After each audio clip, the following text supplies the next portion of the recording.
One of the strangest things about owning a Stark Varg is how little you actually need to change.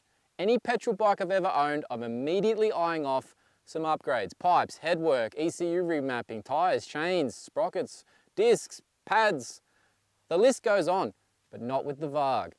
And there's one change that I wanted to make, but I completely bailed on, and I'll explain exactly why right at the end of this video.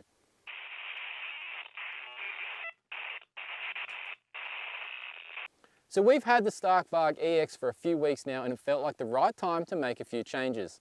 The goal was simple: improve comfort, increase your speed. But what did we actually need to do to make those changes? And what didn't we need to touch? In total, we made 4 changes: grips, we remapped, rear tyre sizing, and suspension setup. So change 1 was our grips. It was a simple change.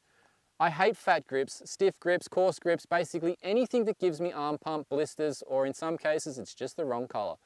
For years now I've run the same grip on every bike I've owned. There's no affiliation here, no sponsorship, just a personal preference. That's the Renthal Full Diamond Soft Grip. They are thin, plush, low on vibration and easy on the hands, and yes, good colour choice, they're grey. Best grip out there for me. Trust me on that one, you won't be disappointed if you pop that on your bike. Change 2. The rear tyre sizing. Now this one isn't about the tyre itself, it's about the sizing of the tyre. The stock 140/80/18 is actually a great tyre, especially for hill climbs and hard enduro style riding. But for me on tighter tracks where I want the bike to be nimble and fast turning, it's simply too wide. So I swapped it out. 110/100/18. Instant difference. Sharper turn in, easier line changes, and the bike feels much more nimble when you're trying to duck between those tight trees. For some riders, the stock size will be perfect. This one is all about your riding application, so that's why I changed, but you might not need to. Change 3, the mapping. The standard Varg mat comes in a bit of a safe aggression level of power application and also has a mid-level regen or engine braking feel. For plenty of riders, that will be ideal. For me, coming from a 2-stroke background, I like to roll my corners and carry momentum, and I don't like engine braking. Zero engine braking on the Varg is an absolute game changer for me. I modified my map to be the maximum power output that this bike was capable of at 60 horsepower and 0 regen, using the advanced mapping page in the Arkenstone app right there on the dash of the bike, which does require an additional subscription to access that advanced page, but you can make changes via the basic page as well. Once I did this, the bike felt instantly different. The electric drivetrain is wild. When you want throttle out of this bike, there's no waiting. There's no revving it up, no fan in the clutch. You twist and immediately you're off.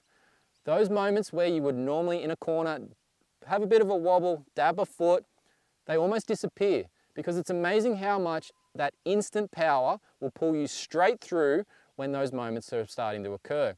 You won't even realize that they're happening. You're just out of the corner. Change 4, suspension setup. Now suspension is always personal, and I say that all the time on our YouTube channel here. You need to understand how you ride and what you want the bike to do. For me, I'm a front end feel, front end steer type of guy. Tight single tracks is where I ride. So I like the front to be a bit low and plush and the rear to be a bit high and firm. So on the rear we set the sag to be 30 mil of static sag, which worked out to be about 94 mil of rider sag. Now these days for me, I'm chasing that static sag number rather than the rider sag. Now you suspension gurus out there, you can argue with me about that in the comments below, but that's the feeling that I'm chasing and that's how it's worked for me recently.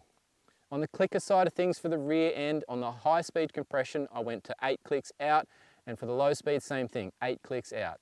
On the front, we didn't have to do much. The fork height was pretty good in the clamps. I changed the compression by taking it 3 clicks out from standard. Now, that was pretty good, but I still notice in very tight, low speed corners, I feel the weight of the bike, the front end traction, and the lack of a turning radius at that point. So it tells me there's a little bit more work to do on this bike in terms of the suspension settings. But for now, those settings that I've mentioned just now are pretty good. The bike is in a very good place. So I mentioned at the start about a change that I didn't make. Here's why. I wanted to make it, but I completely bailed on it, and that's the handlebars. Now normally I wouldn't think twice, but this one got complicated. The Stark Varg uses internally routed cables, and the standard handlebars have cutouts to allow those cables to enter and exit cleanly. from a cockpit point of view, it's a brilliant, super clean, super tidy setup. But it also, for me, it raised a bit of a question about flex and potential breakage and bends at those cutout points. Obviously the standard bar has been tested, it's safe, still just a little question for me there. But then it's the on-off cluster is the issue that stopped me from making this change. There's a locating pin on that cluster that goes into a channel on the handlebars. Now to run an aftermarket bar, I would need to remove that pin. That's a permanent modification. And this bike is on loan to me, it's not mine. So I stopped right there. Instead, because I couldn't make that change, I rolled the handlebars forward a little bit to open up the cockpit, and it achieved the familiar riding position that I was looking for. It worked pretty good. It was a pretty good option for me. Now, the reason that I was wanting to change those handlebars out is because I was looking for a bit of a straighter feel on the handlebar. So I'd bought myself the bars that I run on most of my bikes, which is a Pro Taper steering dampener low bend. Now, when I compared the bar to the standard handlebar on the bench off the bike, they were very similar. The only thing that was different was the actual sweep. The stock Varg bar is a little bit more swept back, but in terms of the rise and the height of the bar, they were pretty much identical. So if you're looking for a bit more of a straighter feel, I definitely recommend that Pro Taper steering dampener low bend, but you're gonna have to make that modification to the on-off cluster. So there's a bit more to changing handlebars on this bike because of that cable routing than on other situations. So just consider that if you're gonna make that change. How far do you wanna go with it? It's a bit more difficult, a bit more involved than just what you might have done in the past. So that's everything we changed and everything we didn't. Would I do more in the future if we had this bike for a bit longer?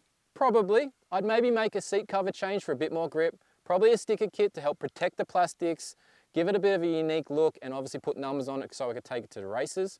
But that's about it. I'm dead set in love with this bike, and everyone else I put on it also is as well. It's been the surprise packet of the market for me. One ride and most people are starting to think seriously about owning one of these.